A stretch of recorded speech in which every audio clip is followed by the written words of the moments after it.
பேர் எடுத்தது கத்தகளி மன்ட்டதா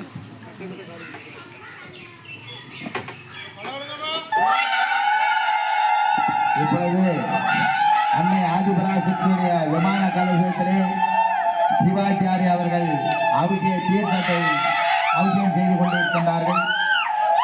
அந்த கங்கை நதியை கும்ப கலசத்திலே ஆவானம் செய்யப்பட்டு அந்த கங்கை நதியை அன்னை ஆதிபராசக்தி கலசத்திலே அபிஷேகம் செய்து கொண்டிருக்கின்றார்கள்.